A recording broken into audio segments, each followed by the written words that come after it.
The number of reports we receive from the practice of criminal law isn't as high as other areas like personal injury and litigation. On the other hand, lawyers tell us that it can be very challenging balancing the complexity of the criminal code with clients who often aren't legally sophisticated and are sometimes at their lowest ebb. Today, I'm going to discuss two common fact patterns that have generated several criminal law reports in the past few years. The first arises from the intersection of criminal law and immigration law. Criminal law practitioners know that the consequences of a guilty plea or conviction for a permanent resident of Canada can be different than for a citizen. But we've had a number of reports in the past few years where the lawyer knew this but just didn't ask that question. Don't assume your client is a Canadian citizen. The classic example is somebody who moved here 30, 40, or even 50 years ago as an infant but never became a citizen. Imagine the shock the 50-year resident of Canada experiences when they plead guilty to a moderately serious criminal charge and a few months later they get a letter from the CBSA discussing the possibility of removal from Canada. I'd also like to encourage criminal law practitioners to refresh their understanding of this area of the law by reading through Section 36 of the Immigration and Refugee Protection Act.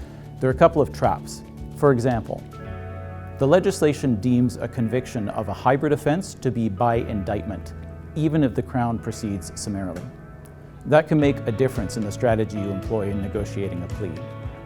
Another example, the legislation sets out that a permanent resident is presumptively inadmissible on grounds of serious criminality if they are given a sentence of more than 6 months imprisonment or if convicted of any offense that carries a possible maximum term of 10 years or more.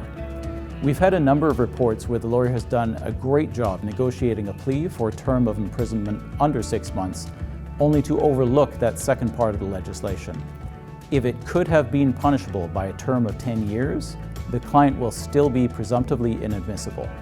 That doesn't necessarily mean the plea is the wrong way to resolve the matter, but the client has to understand the immigration consequences to make an informed plea. And always document your advice.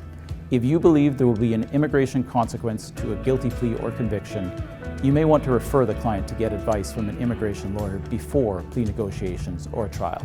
A second fact pattern that has generated several reports is where a criminal matter goes to trial, a conviction is entered, and the client then alleges they were ineffectively assisted by trial counsel. In particular, we've seen a couple of recurring allegations. The first is the client saying they weren't given good advice about the risks of giving evidence, or alternatively, that they were prevented from giving evidence. Another is the client alleging that they weren't properly prepared to give evidence. So what can you do? The first thing we look for when defending you is your notes. Document your client meetings and your advice for every important step. Among the key events where you want to record your advice and instructions are entering a plea, electing between different courts, and deciding whether or not to give evidence. A tip from one of our defense counsel is to have a template for these key events typed out and ready to customize for any given client.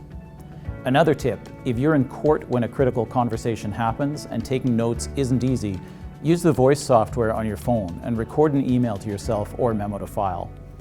On several occasions where a client has appealed and argued ineffective assistance of trial counsel, those arguments have been easily disproven by emails or good notes from in-person meetings, Zoom meetings, or phone calls leading up to the hearing. Finally, another suggestion from our defense counsel is that if you do a mock cross-examination of your client to prepare for trial, ensure your client is familiar with the content of any prior statements they may be presented with.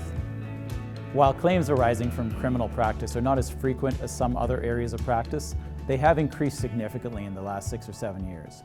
Managing the risks of practice will help you avoid becoming our client.